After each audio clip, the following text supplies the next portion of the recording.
Xin kính chào toàn thể tất cả anh em trong nghề nhôm kính. Và ngày hôm nay thì là chúng tôi đang có mặt tại phân xưởng sản xuất máy cửa nhôm lớn nhất tại Trung Quốc, là dòng hàng sản xuất độc quyền của công ty Factor Việt Nam.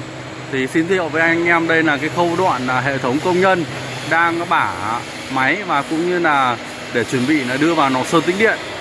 Đây, tất cả những cái thân máy là đều được qua quá trình lắp đặt để tạo ra những cái khung máy như này, và đều là đánh độ phẳng để là tạo ra độ phẳng tuyệt đối giữa hai đường ray.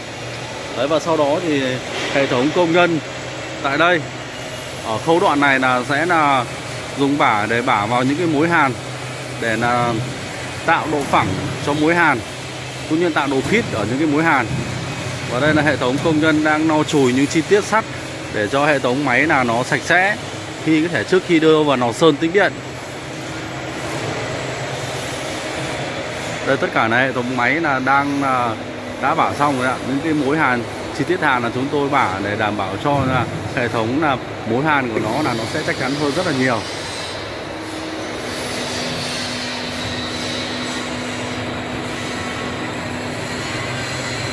Đấy, và sau khi có thể là bả xong rồi, bắt đầu là hệ thống máy là sẽ đưa vào nò sơn tĩnh điện. Xin giới thiệu với toàn thể anh em, đây là cái hệ thống là nò sơn tĩnh điện lớn nhất của công ty Factor Việt Nam. Đây là cái hệ thống dây chuyền, hệ thống là phun sơn tĩnh điện đấy ạ. Để đảm bảo cho tất cả những chi tiết của máy móc anh em là cam kết cho anh em 100% là sơn tĩnh điện hết. Vì thế là nó rất là ổn định về hệ thống nước sơn, rất là bền và chắc chắn. Đây là khung sườn hệ thống nò sơn tĩnh điện. Và sau khi hệ thống là sơn tĩnh điện xong rồi, bắt đầu là hệ thống sẽ trượt sang một cái hệ thống nò bên cạnh đây. Thì nò bên cạnh đây thì có tên nó là nò sấy. Đấy, để cho là nó sấy khô sản phẩm nó sẽ là nhanh khô sơn hơn.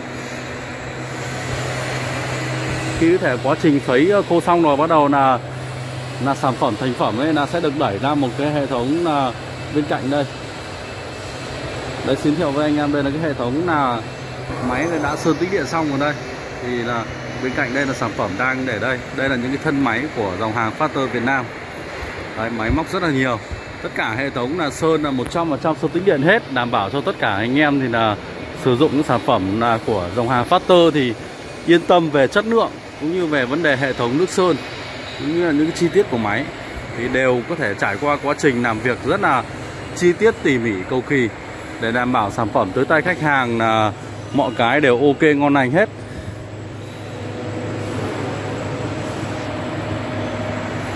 Đây là hệ thống dây chuyền về sơn tĩnh điện. Sau khi sơn tĩnh điện xong rồi, thân máy xong rồi, bắt đầu sẽ đem ra hệ thống là lắp đặt những cái chi tiết, những cái phụ kiện của máy. Thì đây, tất cả những cái hệ thống là chi tiết của máy đã sơn tĩnh điện xong rồi là đặt tại khu vực này. Đây là những cái chụp, rồi những cái bảo vệ, rồi những cái giá đỡ, rồi rất nhiều chi tiết của máy. Đấy, đã sơn tĩnh điện xong hết rồi là đặt tại khu vực này. Đấy. Sau đó bắt đầu là khu vực bên trong kia là nó là hệ thống là dây chuyền là công nhân đang lắp đặt những chi tiết của máy. Đấy, hệ thống là mọi người đang lắp đặt đường ray, đấy, rồi lắp đặt những cái bệ máy. Đấy, hệ thống công nhân đang lắp đặt cái bệ máy cắt nhôm đây ạ. Mỗi người là một máy để đảm bảo là khi có thể là lắp đặt xong rồi ấy, là cái ở trên máy nó sẽ có cái thông số của cái người công nhân đó. Nếu con máy nào lỗi thì có thể là sẽ xác định được ai là người công nhân làm con máy đó để có thể là kiểm tra được là lỗi do đâu và có thể là sẽ có cái biện pháp để xử lý được. Đấy, vì thế là mỗi người là xử lý một con máy để đảm bảo an toàn cho hệ thống dây chuyền là nó ổn định nhất và chắc chắn nhất. Đây, máy móc thì rất là nhiều, bạt ngàn luôn. Đây là phân xưởng sản xuất máy cắt nhôm hai đầu lớn nhất của công ty Factor Việt Nam. Đây là hệ thống là công nhân đang lắp đặt những chi tiết của máy đây. Đấy, dần dần con máy này đã được hoàn thiện rồi đấy ạ. Đấy, mỗi người công nhân đứng một máy để kiểm tra lắp đặt chi tiết đầy đủ hết. Đây.